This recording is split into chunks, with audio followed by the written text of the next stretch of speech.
Hello, your friendly neighborhood host, JT Wheatley, here again back for another episode of History of Comics Podcast, this time with the history of Fiction House.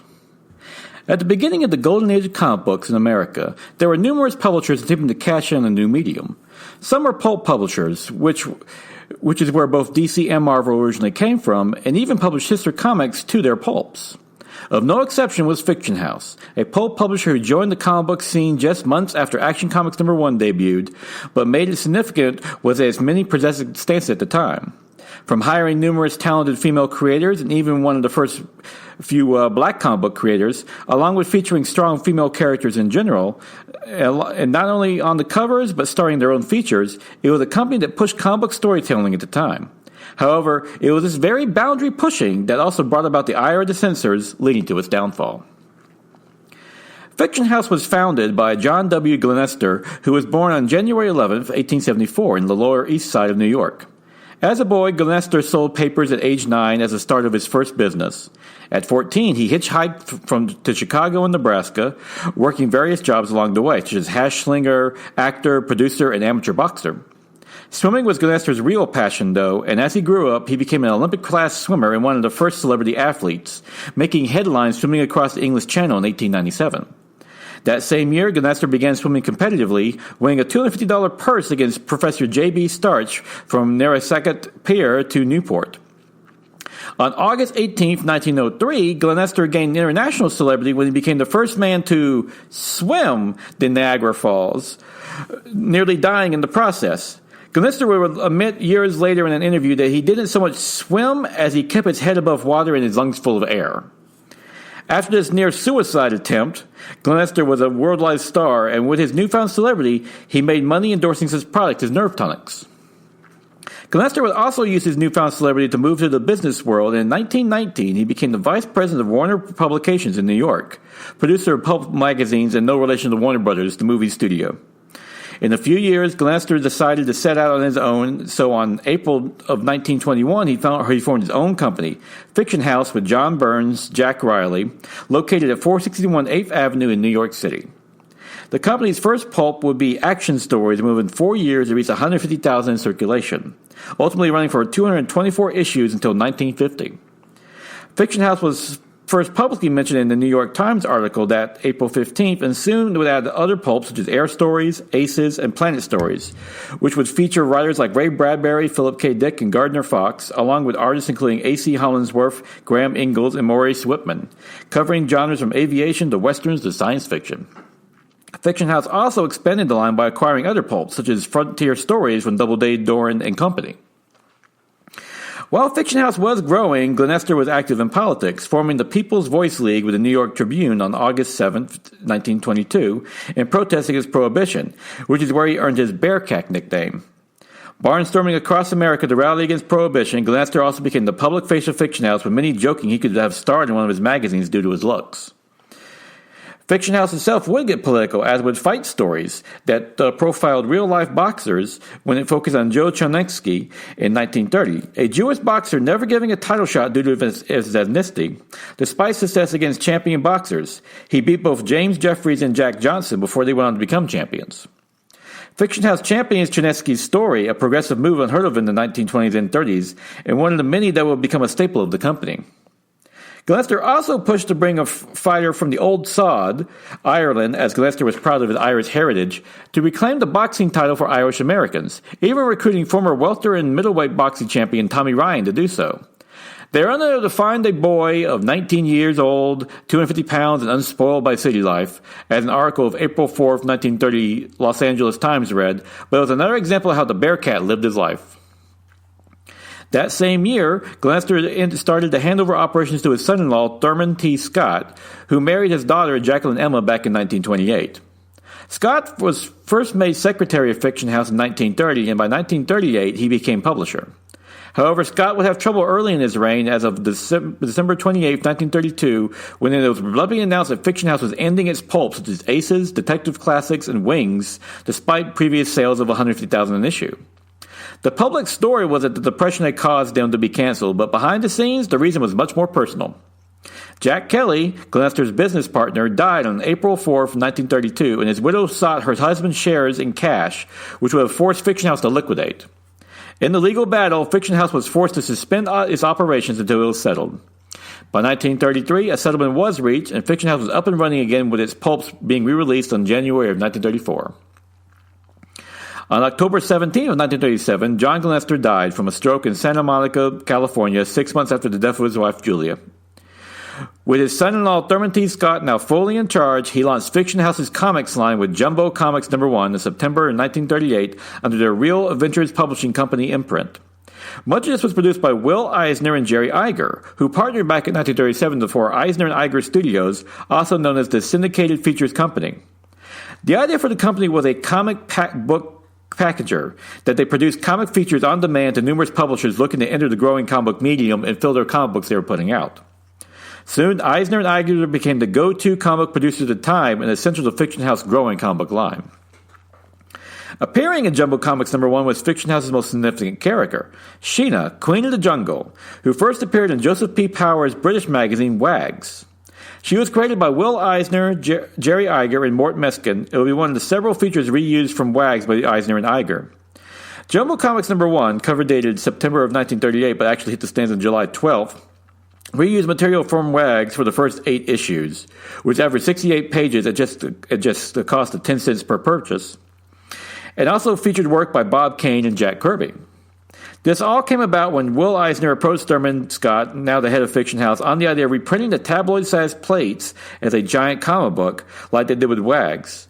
The comic came out at perfect time as it hit the stands 3 months after Action Comics No. 1, leading to the explosion of the comic book medium in America. However, because the material from Wags was black and white, Jumbo Comics would be the same for those first 8 issues before going full color with issue number 9. In addition, those first 8 issues were printed in a larger format of 10.5 by 14.5 inches, thus the name Jumbo Comics, before reverting to the standard comic size at the time of 8.5 to 10.5 inches with issue number 9. The last big Jumbo Comics would be released in the 1939 World's Fair in New York, serving as a commemorative issue. With the success of Jumbo Comics, Fiction House set out to expand its comics line, publishing 3 titles cover dated January 30th, Fight Comics, Planet Comics, and Jungle Comics. That September, it produced Wing Comics, and in October of 1941, it published Rangers of Freedom Comics. This was to form the Big Six of Fiction House's comics line until 1954, and while the Fiction House also produced 26 other comic book titles in a total of 825 separate issues, these would be the most significant. In 1940, John Jack Burne took over Fiction House when Scott went into semi-retirement due to ill health. He was a prolific writer and editor, having worked in Fiction House in the pulp division from 1928 to 1934, editing nearly the entire line from Aces to Wings. He left the company in 1936 to become editor at Argosy magazine, considered the original pulp, for the Frank A. Mumsey's company until 1937. When Scott retired, Burne returned to Fiction House, where he served as co-publisher with Malcolm Riss.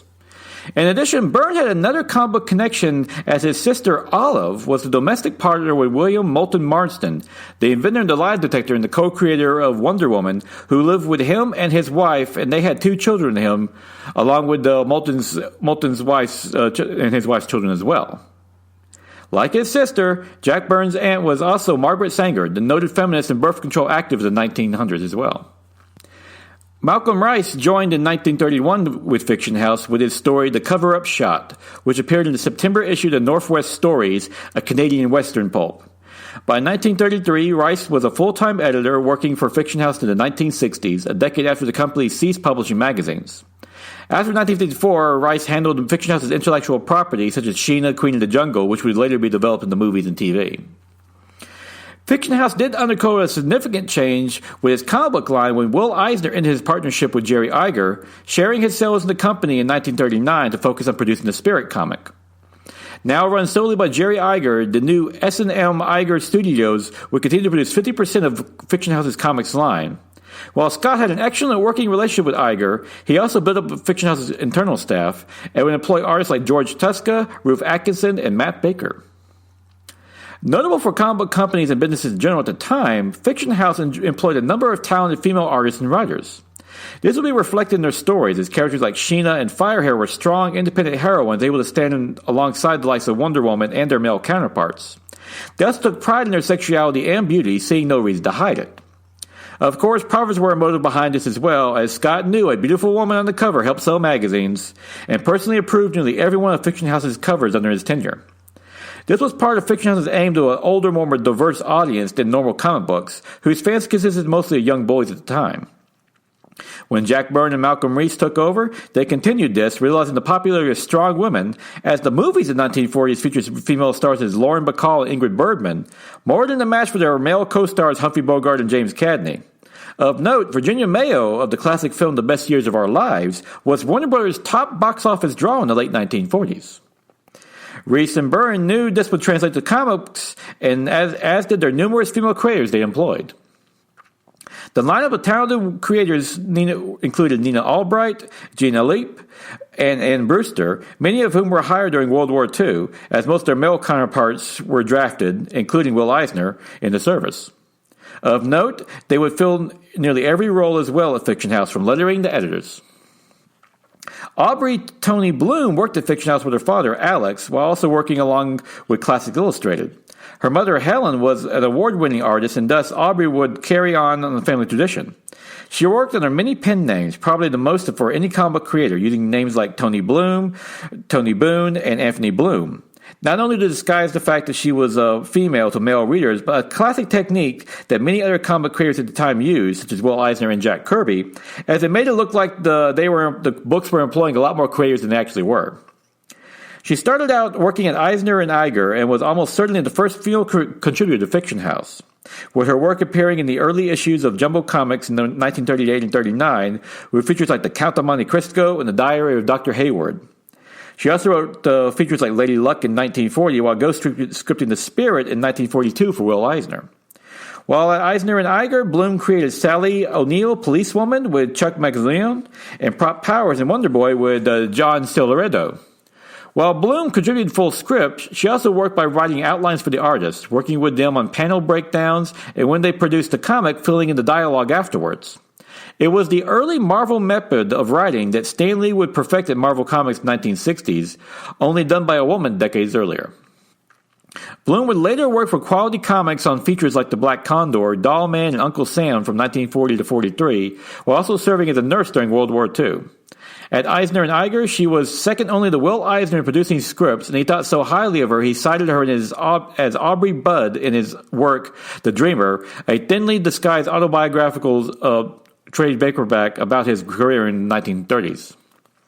Ruth Roche was born on February 18, 1917, and started out as a writer at Eisner and Iger, later becoming an associate editor. She became a full business partner with Jerry Iger after Will Eisner left their partnership in 1939, and the studio became Roche and Iger till 1961 when it ceased operations. She also used numerous working aliases like Miss Thorpe, Angus Wilson, and Rod Roche, while helping write and develop Sheena in her early adventures. Roche also worked at Fox Feature Syndicate in the Farrell publication of The Phantom Lady, and partnered with Matt Baker on The Flamingo, a comic strip that featured a female lead, running from 1952 to 53.